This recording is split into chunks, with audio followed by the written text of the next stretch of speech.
indera itu?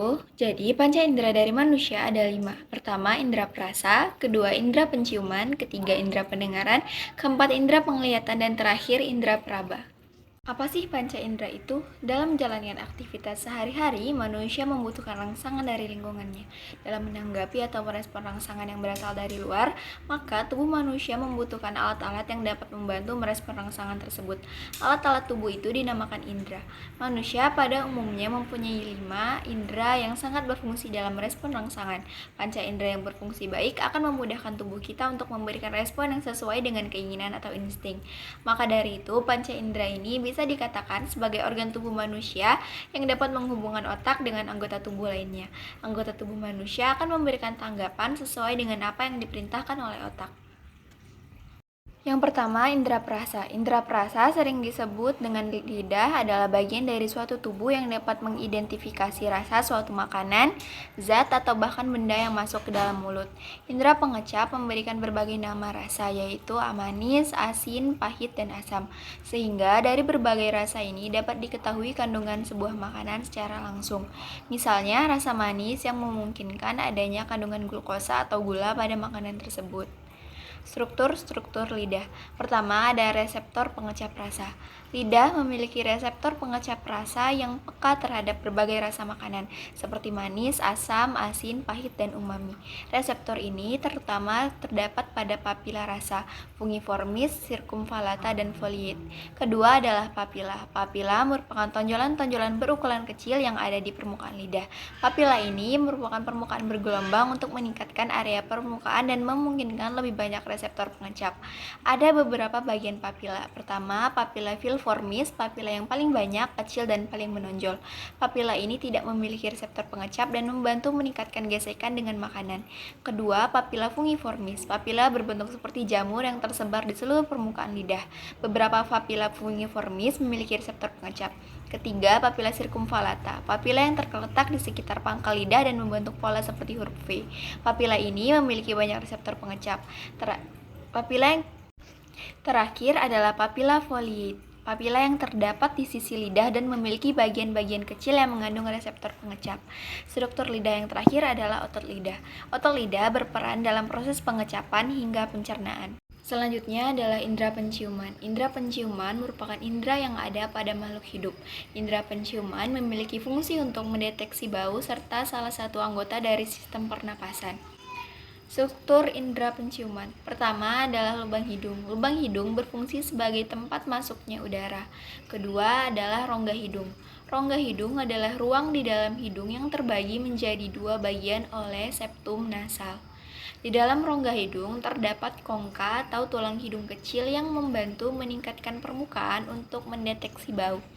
Ketiga yaitu sinus hidung. Sinus hidung merupakan kantung udara yang terletak di dekat saluran hidung. Keempat, saraf olfaktori. Saraf olfaktori adalah kumpulan serabut saraf yang membawa sinyal-sinyal dari sel-sel olfaktori ke otak, khususnya ke otak bagian olfaktori yang terlibat dalam pengenalan bau. Terakhir adalah tulang rawan. Tulang rawan ini transparan, kuat, dan elastis. Panca indera yang ketiga yaitu indera pendengaran. Biasanya dikenal dengan telinga yang memiliki peran untuk menjaga keseimbangan dan juga posisi tubuh. Telinga memiliki peran penting pada pendengaran akan bunyi atau suara. Hal tersebut bisa terjadi sebab telinga memiliki reseptor khusus yang berguna untuk mengenali getaran suara yang datang lewat gendang telinga. Struktur indera pendengaran. Pertama adalah telinga luar, terdiri dari daun telinga, analis auditoris eksternal, dan gendang telinga. Kedua, telinga tengah, merupakan rongga udara yang berfungsi untuk menjaga tekanan udara. Ketiga adalah telinga dalam, terdiri dari 2 bagian, yakni tulang dan juga membran. Panca indera yang keempat adalah indera penglihatan. Indera penglihatan merupakan salah satu bagian dari panca indera yang memiliki fungsi sebagai reseptor untuk menerima cahaya atau fotoreseptor yang selanjutnya akan diproses menjadi suatu penglihatan. Strukturnya terdiri dari 1. Kornea. Kornea merupakan bagian transparan di bagian depan mata yang membentuk jendela yang memungkinkan cahaya untuk masuk ke mata. Kedua, iris. Iris merupakan bagian berwarna mata yang mengatur jumlah cahaya yang masuk ke dalam mata dengan mengendalikan ukuran pupil. Ketiga, pupil. Pupil merupakan lubang kecil di tengah iris yang mengatur jumlah cahaya yang masuk ke dalam mata. Keempat, lensa. Lensa merupakan struktur yang dapat berubah bentuk untuk membantu mengatur fokus cahaya ke retina. Lensa memfokuskan cahaya ke titik-titik pada retina yang dikenal sebagai titik fokus. Yang kelima, retina. Retina merupakan lapisan sensitif cahaya di dalam mata yang mengandung sel-sel penglihatan seperti batang dan kerucut, yang mengubah cahaya menjadi sinyal saraf yang dapat diinterpretasikan oleh otak. Yang keenam, batu mata atau sklera. Lapisan luar mata yang keras dan menguatkan struktur mata.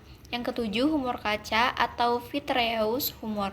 Merupakan zat jernih yang mengisi ruang di antara lensa dan retina, membantu menjaga bentuk mata dan mengangkut nutrisi ke sel-sel mata. Yang kedelapan, kamar depan dan kamar belakang mata.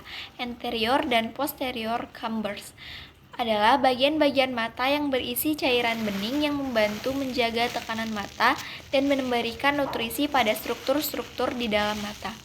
Yang kesembilan, batu air mata atau kornea. Lapisan tipis yang membantu melindungi mata dan membantu dalam fokus cahaya ke lensa. Yang kesepuluh, saraf optik atau optic nerve. Berfungsi untuk menghubungkan retina ke otak, membawa sinyal visual ke otak untuk diinterpretasikan sebagai gambar. Ke-11, mata silindris atau konjungtiva. Lapisan tipis yang melapisi bagian depan mata dan bagian dalam kelopak mata, membantu menjaga mata tetap lembab. Yang ke-12, otot mata atau eye muscle, berperan dalam mengatur gerakan mata dan memastikan koordinasi mata yang tepat untuk melihat objek. Proses penglihatan dimulai dengan cahaya yang melewati kornea dan pupil, kemudian diarahkan oleh lensa ke retina di belakang mata.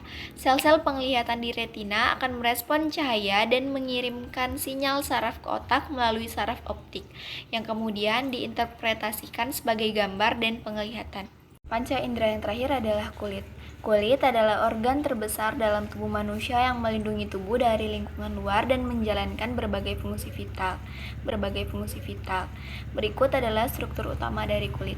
Yang pertama, epidermis. Epidermis merupakan lapisan paling luar dari kulit, tipis dan tidak memiliki pembuluh darah. Epidermis terdiri dari beberapa sublapisan. Yang pertama, stratum corneum, lapisan paling luar yang mengandung sel-sel mati atau matang. Kedua, stratum lucidum, lapisan transparan yang ditemukan di kulit tebal tertentu.